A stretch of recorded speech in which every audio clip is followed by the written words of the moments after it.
विद्यार्थ्यांनो, एक छोटासा असलेला जो पार्ट आहे तो कधी कधी विद्यार्थ्यांना त्रासदायक ठरतो. आज आपण पाहणार आहोत एक छोटासा असलेला पार्ट जो व्याकरणाचा असेल, अगदी 1 ते 2 मिनिटांमध्ये. पार्टचं नाव आहे prefix. So what is the prefix? म्हणजे एखाद्या शब्दाच्या अगोदर काही भाग किंवा काही शब्द जोडून दुसरा एक अर्थपूर्ण शब्द तयार करणे त्याला प्रिफिक्स असं म्हणतात. By adding some words or some part before a word to make a new meaningful word, it's called prefix. यामध्ये काही एक्झाम्पल पाहूया. जसं समजा उदाहरणार्थ, जर समजा आपण विचार केला मिस या शब्दाचा विचार केला, हे पहा, एखादा शब्द असेल अंडरस्टँड. ओके, या शब्दाच्या अगोदर जर समजा मिस लावलं तर नवीन प्रकारचा शब्द तयार होतो. म्हणजे एखाद्या शब्दाच्या अगोदर कुठल्या तरी प्रकारचा भाग किंवा शब्द लावून एक नवीन मिनिंगफुल शब्द तयार करणे म्हणजेच काय झालं? प्रिफिक्स. मग हा शब्द कशा पद्धतीने तयार होईल? हे पहा, मिस अंडरस्टँड झाला की नाही? आणखी समजा उदाहरणार्थ यूज हा शब्द असेल, तर याचा कशा पद्धतीने तयार होणार? हे पहा, मिस यूज. काय होणार? मिसमॅच. बरोबर आहे का नाही? किंवा कम्युनिकेट, हे पहा, कम्युनिकेट हा शब्द आहे, काय होणार?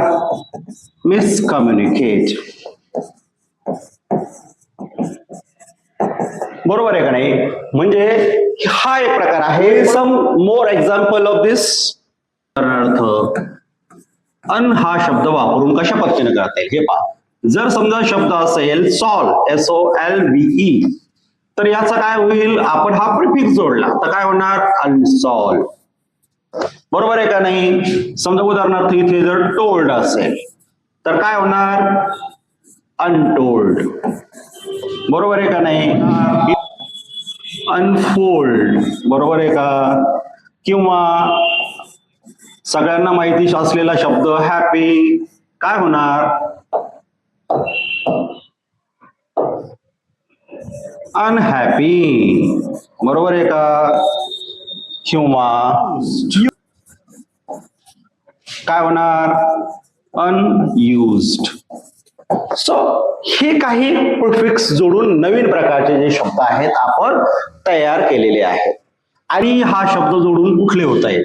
हे पहा, जर समजा शब्द असेल राईट तर काय होणार? री राईट. बरोबर आहे का? किंवा समजा शब्द असेल व्ह्यू, काय होणार? रिव्ह्यू. असेल स्टार्ट, काय होतात? रिस्टार्ट.